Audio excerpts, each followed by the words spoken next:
어떤 중요한 순간은 과대평가되는 반면 매일의 사소한 진전들은 과소평가되기 쉽다. 흔히 우리는 대단한 행위가 있어야만 성공할 수 있다고 확신한다.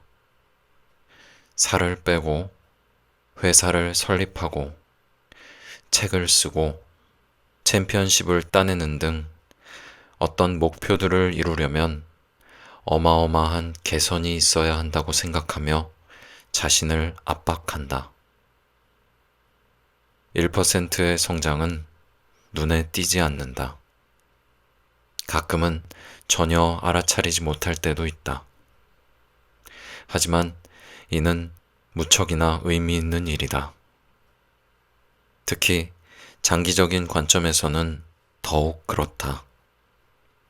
지극히 작은 발전은 시간이 흐르면 믿지 못할 만큼 큰 차이로 나타날 수 있다.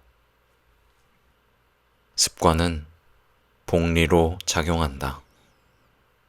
돈이 복리로 불어나듯이 습관도 반복되면서 그 결과가 곱절로 불어난다. 어느 날, 어느 순간에는 아주 작은 차이여도 몇 달, 몇 년이 지나면 그 영향력은 어마어마해질 수 있다. 2년, 5년, 10년 후를 생각해보라. 좋은 습관의 힘과 나쁜 습관의 대가는 현저한 차이를 드러낼 것이다. 그러나 매일 이것을 느끼고 감사하기엔 어려울 수도 있다. 우리는 작은 변화들을 무시한다. 그 순간에는 그리 중요하게 보이지 않기 때문이다. 습관이 가져오는 변화는 비행기 경로가 몇 도 바뀌는 것과 같다. 자, 로스앤젤레스에서 뉴욕으로 비행한다고 생각해보자.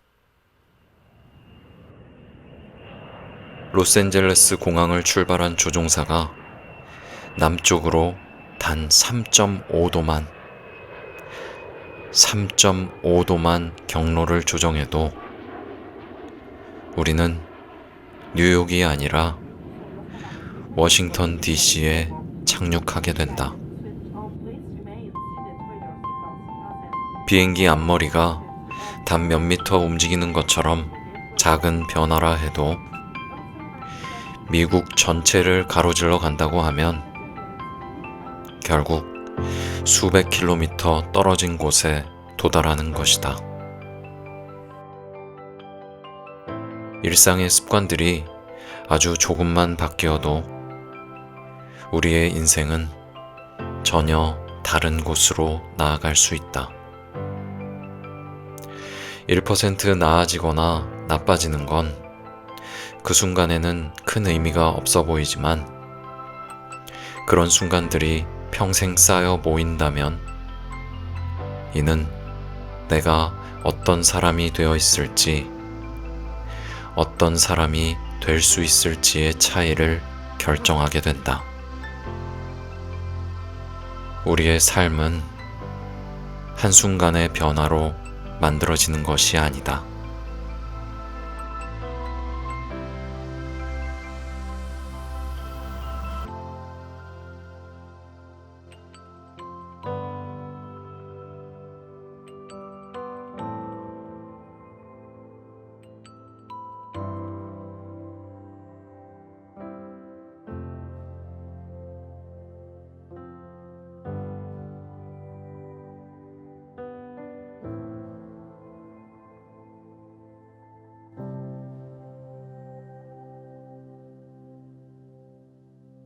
네. 오늘 함께하는 책은 이한희 작가님께서 번역하시고 비즈니스 북스에서 출간한 제임스 클리어의 아주 작은 습관의 힘입니다.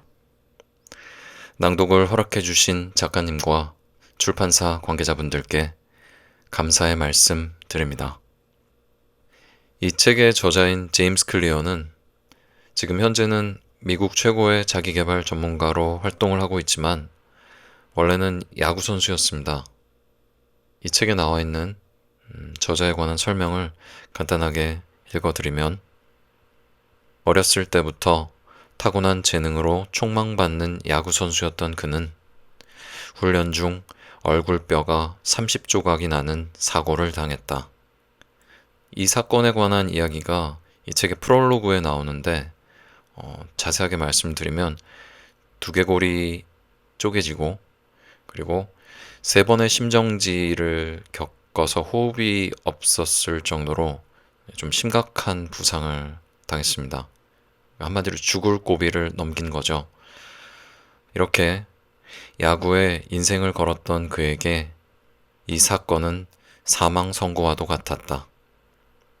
하지만 그는 좌절 대신 매일 1%씩의 성장을 목표로 일상의 작은 성공들을 이루어 나갔다. 6년 후 꾸준한 노력 끝에 그는 대학 최고의 남자 선수로 선정되었고 ESPN 전미 대학 대표 선수로도 선출되었다.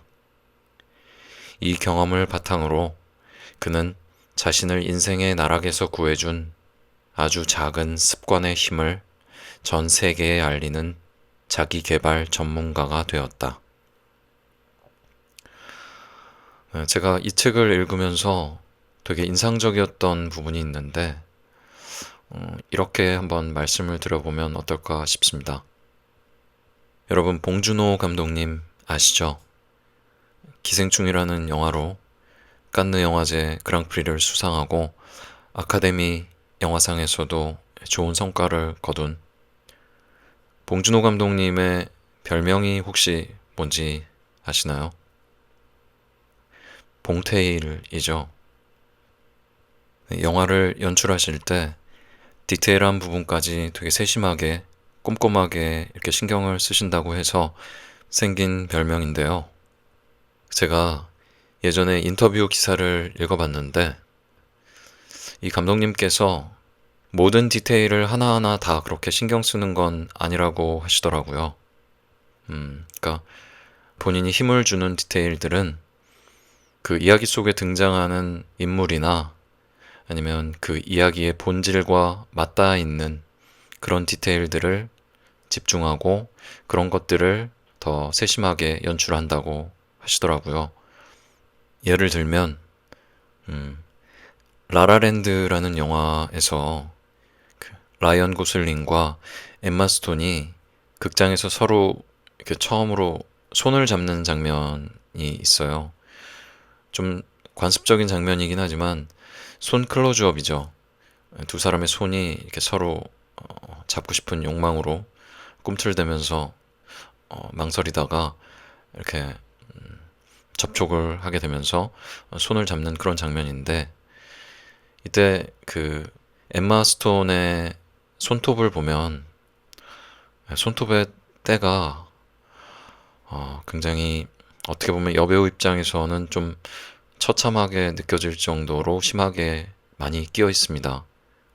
엄지부터 새끼손가락까지 어느 한 손가락 하나 빠짐없이 아주 꼼꼼하게 손톱에 때들이 가득 끼어 있어요. 개인적으로는 좀 그 때를 조금만 덜 끼게 했으면 어땠을까 하는 생각은 들었는데 바로 봉준호 감독님이 얘기한 중요한 디테일은 이 엠마 스톤의 손톱에 낀 때 같은 그런 것이 아닐까 하는 생각을 합니다. 엠마 스톤은 자기 고향을 떠나서 낯선 도시에서 카페 알바를 하면서 굉장히 많은 오디션들의 탈락의 고배를 맛보고 있는 그런 연기자 지망생이죠. 이 엠마 스톤의 손톱에 낀 때는 이 사람이 자신의 꿈을 얼마나 힘든 그런 상황을 견뎌내고 이겨내면서 지켜가려고 노력하고 있는지를 보여주는 그런 굉장히 중요한 디테일이라고 생각이 듭니다. 여러분은 습관이라는 것에 대해서 어떤 인식을 갖고 계신가요? 저는 이 책을 읽기 전까지는 습관이란 제 삶을 구성하는 여러 요소들 중에서 그다지 크게 느껴지지 않는 아주 작은 세부적인 디테일 같은 그런 거라고 생각해 왔습니다.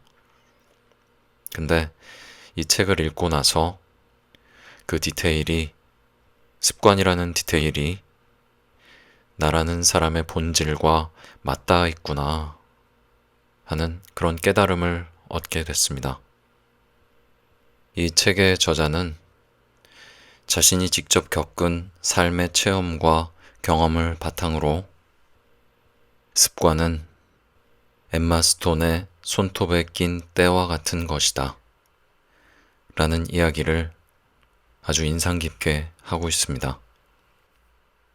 자, 그러면 제 1장 아주 작은 습관이 만드는 극적인 변화 중에서 챕터 2 정체성, 사람을 움직이는 가장 큰 비밀 이라는 소제목의 글을 읽어보도록 하겠습니다. 왜 우리는 나쁜 습관을 그토록 반복하는 것일까? 왜 좋은 습관을 세우기가 그토록 어려운 것일까? 내년 이맘때 우리는 오늘보다 더 나은 뭔가를 하고 있기보다 예전 습관대로 똑같은 일을 하고 있을 확률이 높다. 좋은 습관을 며칠 이상 유지하는 것은 어려운 일이다. 진심으로 노력하고 이따금 동기가 꿈틀댄다고 해도 말이다. 운동, 명상, 일기 쓰기 같은 그런 습관을 들이기 위해서 하루 이틀 정도는 노력할 수 있지만 그 이상이 지나면 귀찮아진다. 반면 어떤 습관은 한번 자리 잡으면 영원히 지속된다. 특히 원하지 않는 습관일수록 더욱 그렇다. 정크푸드를 먹는다든지, 텔레비전을 지나치게 오래 본다든지, 일을 자꾸 미룬다든지, 담배를 피운다든지 등등 건강하지 않은 습관은 벗어나기 불가능하게 느껴진다. 자, 이렇게 습관을 바꾸기가 어려운 것은 두 가지 이유 때문이다. 첫째, 변화시키고자 하는 대상이 잘못되었다. 둘째, 변화의 방식이 잘못되었다. 이 챕터에서는 첫 번째에 대해서 이야기할 것이다. 우리의 첫 번째 실수는 변화시키고자 하는 대상을 잘못 골랐다는 데 있다. 이 말을 이해하려면 변화가 일어날 수 있는 수준이 마치 양파 껍질처럼 여러 단계, 즉, 위 그림에서 보듯이 세 개의 층으로 이루어져 있음을 알아야 한다. 자, 화면을 한번 봐주세요. 행동 변화의 세 단계. 그래서 이렇게 그림이 그려져 있죠. 그림을 보면서 설명을 들으시면 될 것 같습니다. 첫 번째 층은 결과를 변화시키는 것이다. 살을 뺀다거나, 책을 낸다거나, 챔피언십을 따낸다거나 하는 그런 것이다. 우리가 세운 목표의 대부분은 이 단계와 연관되어 있다. 두 번째 층은 과정을 변화시키는 것이다. 이 층은 우리의 습관과 시스템을 변화시키는 데 맞춰져 있다. 매일 체육관에서 새로운 운동을 해본다든가, 작업 흐름을 개선하고자 책상에 널린 잡동사니들을 정리한다든가, 명상 훈련을 한다든가 하는 것이다. 우리가 세운 습관 대부분이 이 단계와 연관되어 있다. 마지막으로 가장 안쪽의 세 번째 층은 정체성을 변화시키는 것이다. 2층은 우리의 믿음을 변화시키는 데 맞춰져 있다. 세계관, 자아상, 자신과 타인에 대한 판단, 그런 것들이다. 우리가 가지고 있는 믿음, 가설, 편견들, 대부분이 이 단계와 연관되어 있다. 결과는 우리가 얻어낸 것이며, 과정은 우리가 해나가는 것이다. 그리고 정체성은 우리가 믿고 있는 것이다. 꾸준히 유지될 습관, 1%의 개선을 위한 시스템을 세우려고 할 때, 이 세 단계 중에서 더 낫거나 더 못한 어느 한 단계는 존재하지 않는다. 변화의 단계 모두가 각각의 방식으로 유용하다. 문제는 변화의 방향에 있다. 많은 사람이 자신이 얻고자 하는 것에 초점을 맞춰서 습관을 변화시키려고 한다. 그러나 이런 태도는 결과 중심의 습관을 형성한다. 그러나 지속하기 위해서는 정체성 중심의 습관을 세워야 한다. 이는 내가 어떤 사람이 되고 싶은지에 집중하는 데서 시작한다.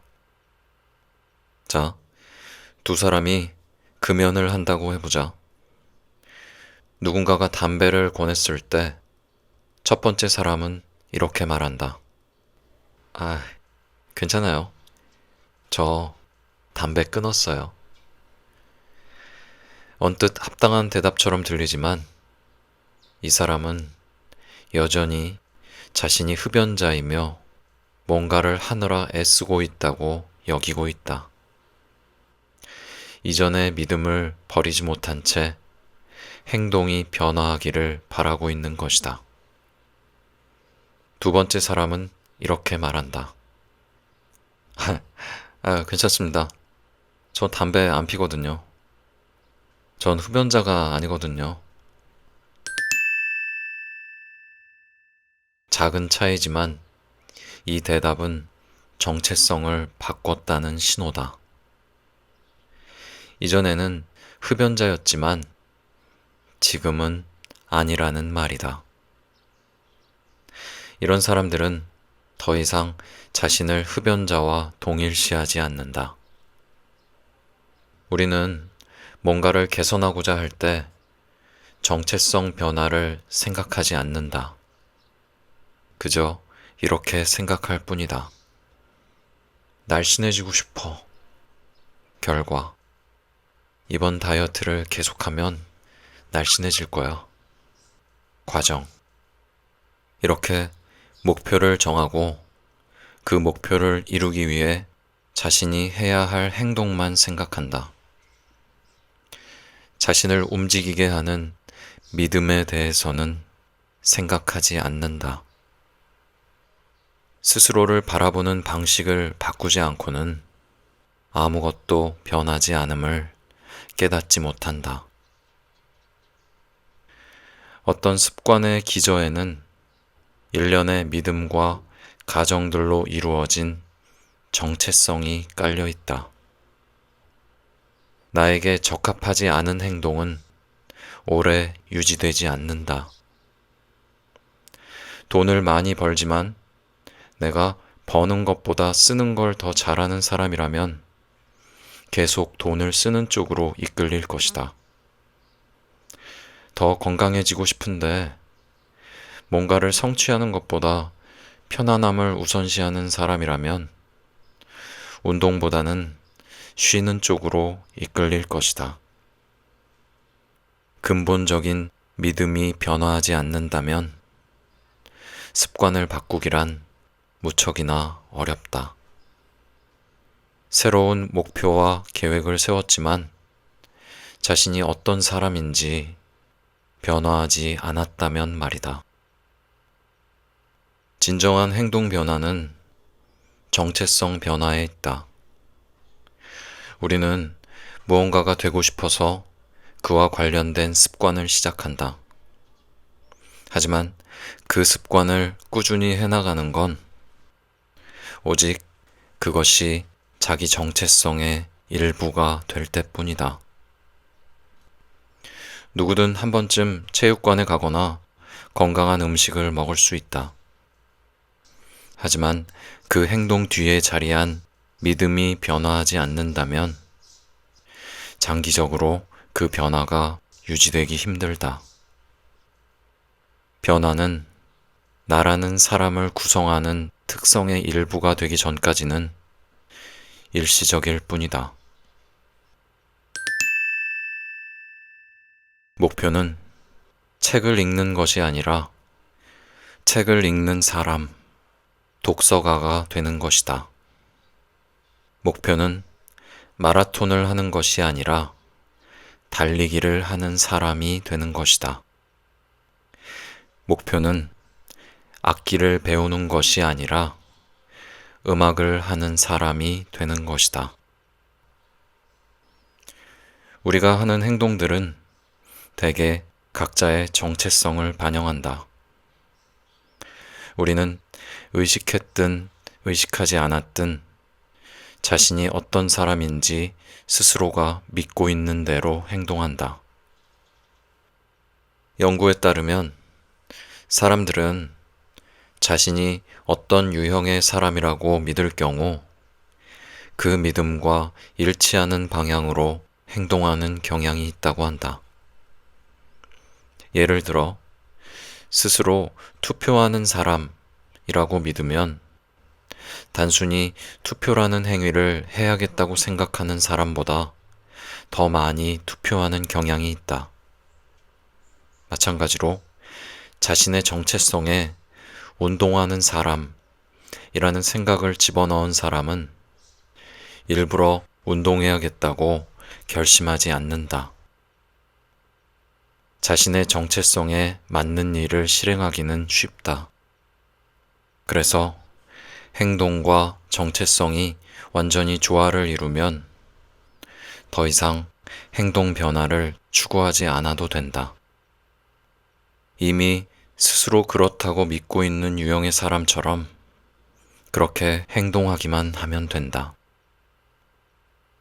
습관 형성과 관련된 다른 모든 측면들처럼 이건 역시 양날의 검이다.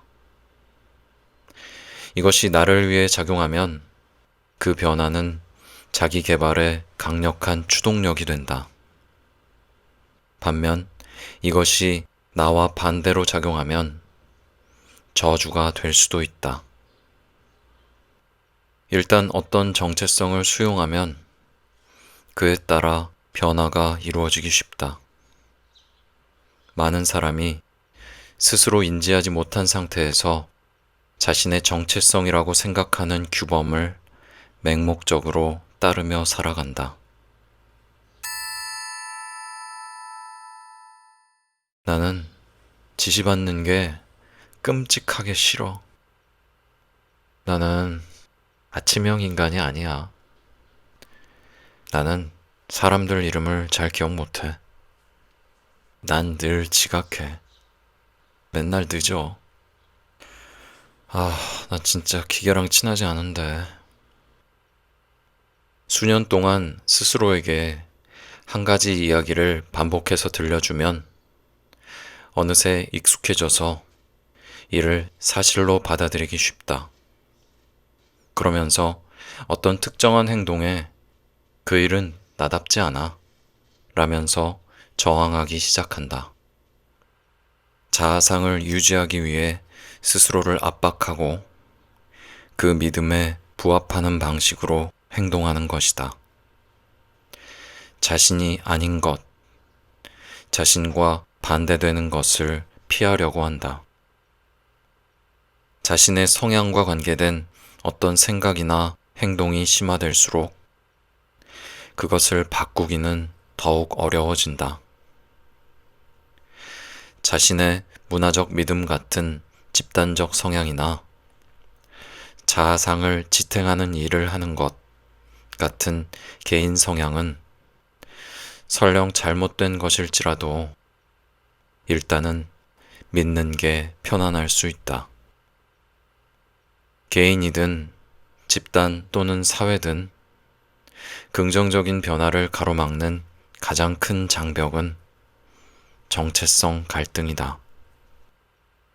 좋은 습관들이 합리적으로 느껴질 수는 있지만 자신의 정체성과 대립한다면 행동으로 옮기지는 못할 것이다. 어느 날 너무 바쁘거나 지치거나 부담돼서 또는 수백 가지 다른 이유로 우리는 습관을 유지하기가 힘들어진다. 하지만 장기적으로 그 습관을 유지하지 못하는 진짜 이유는 자신의 자아상과 반대이기 때문이다. 바로 이것이 어떤 한 가지 모습의 정체성에 집착하면 안 되는 이유다. 자신이 바라는 최고의 모습이 되려면 자신의 믿음들을 끊임없이 편집하고 자기 정체성을 수정하고 확장해야만 한다. 여기서 해야 할 중요한 질문이 있다. 우리의 믿음과 세계관이 우리가 하는 행동에 중요한 역할을 한다면 그건 애초에 어디서 나온 것일까? 어떻게 그런 자아상을 형성한 것일까? 어떻게 우리를 방해하는 정체성의 조각들을 점차적으로 지워나가고 우리에게 도움이 되는 새로운 정체성을 만들 수 있을까?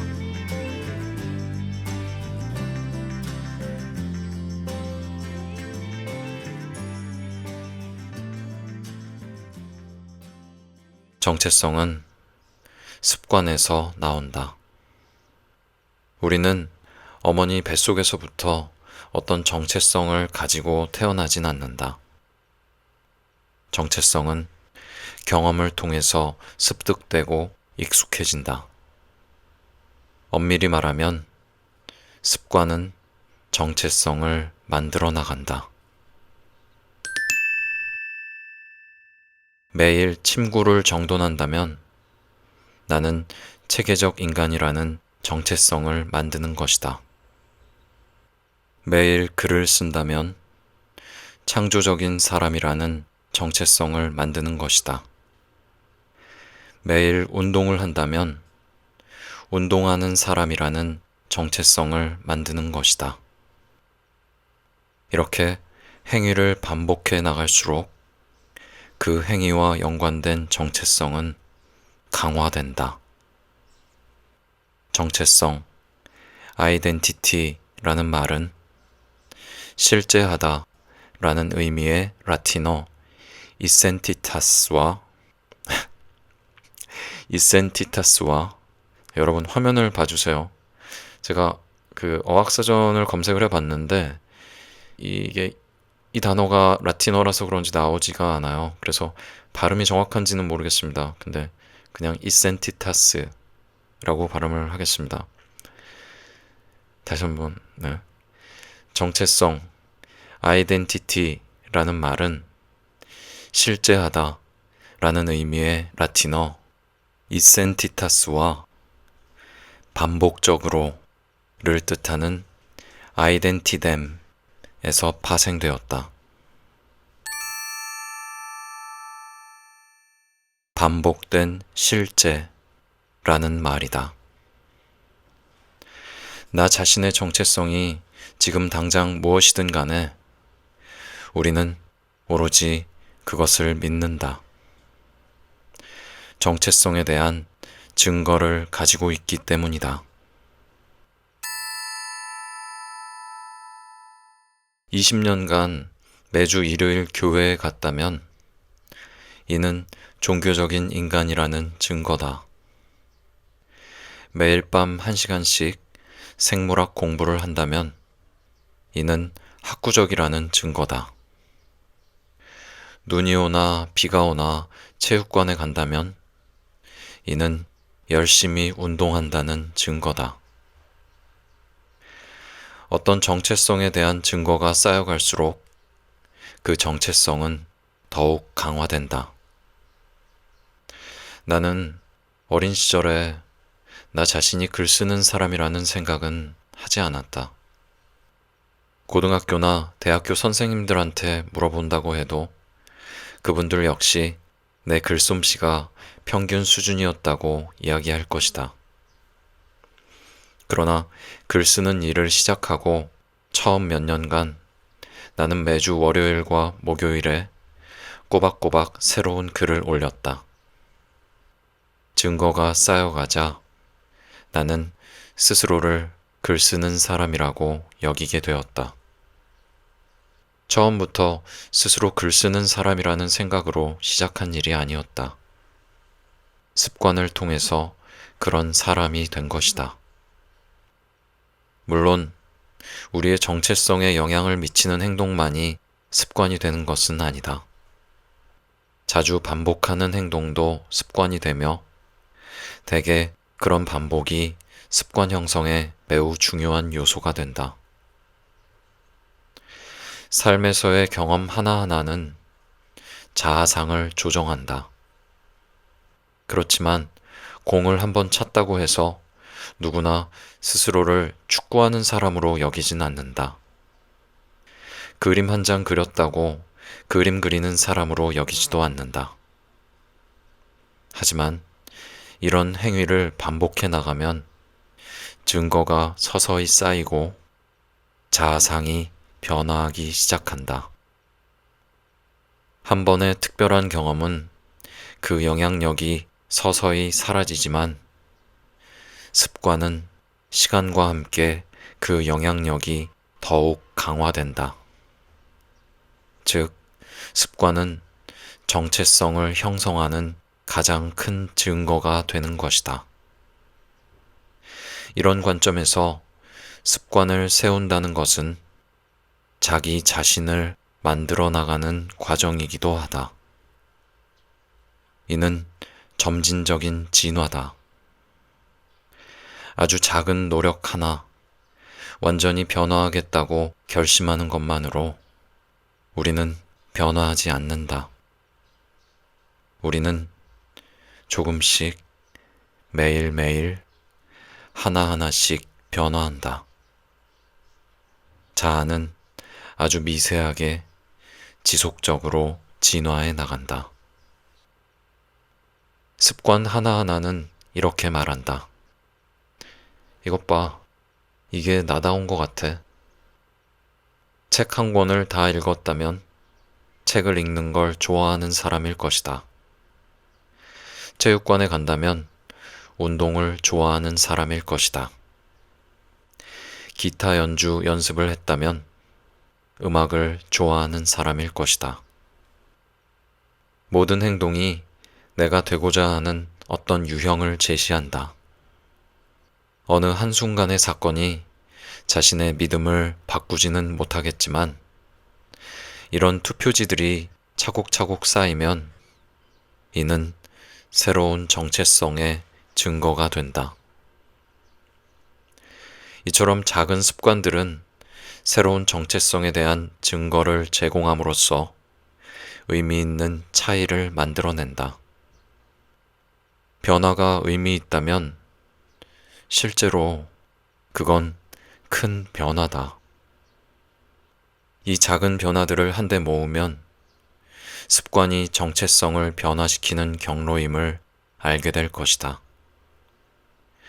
자신을 바꾸는 가장 확실한 방법은 자신이 하는 일을 변화시키는 것이다.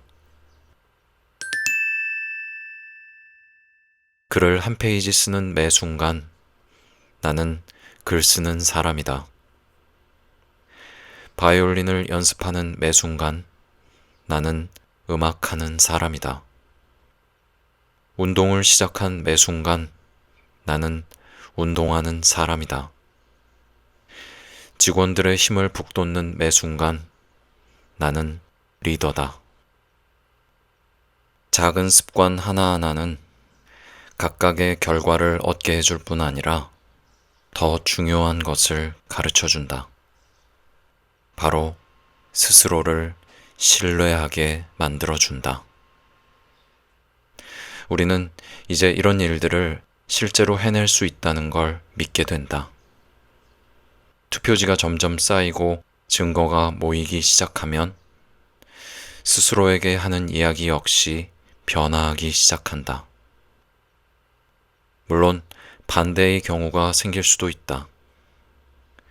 우리가 나쁜 습관을 형성하는 선택을 하면 그때마다 그런 정체성에 관한 투표지가 쌓인다. 하지만 다행히도 어떤 선거든 투표는 한쪽에만 하는 것이 아니다. 당선되기 위해서 투표 결과가 만장일치일 필요는 없다. 그저 다수의 표를 얻으면 된다.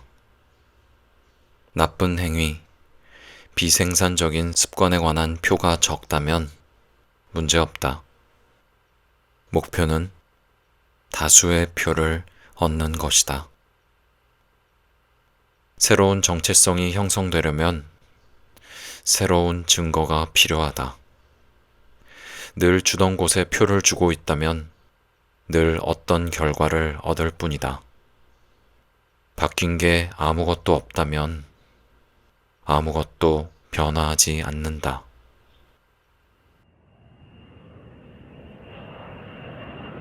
우리는 자신에 대한 믿음을 변화시킬 힘을 가지고 있다. 정체성은 단단한 포석 위에 세워진 것이 아니다. 매 순간 바꾸고 선택할 수 있다. 오늘 선택한 습관으로 지금 내가 원하는 정체성을 강화할 수 있다. 더 나은 습관을 세우는 것은 생활의 편의를 위한 수단들로 우리의 하루를 난삽하게 만드는 것이 아니다. 매일 밤 칫솔질을 하거나 매일 아침 찬물 샤워를 하거나 매일 똑같은 옷을 입는 것이 아니다. 돈을 더 많이 벌거나 살을 빼거나 스트레스를 줄이는 일에 관한 것도 아니다. 습관은 우리가 이 모든 것을 얻어낼 수 있도록 도와주지만 근본적으로 뭔가를 얻어내는 일이 아니다. 습관은 어떤 사람이 되는 일이다. 궁극적으로 습관은 내가 되고 싶어 하는 사람이 될 수 있도록 돕는다는 점에서 중요하다. 습관은 자신에 대한 가장 깊은 믿음을 개발하는 최고의 수단이다. 말 그대로 나 자신이 습관이 되는 것이다.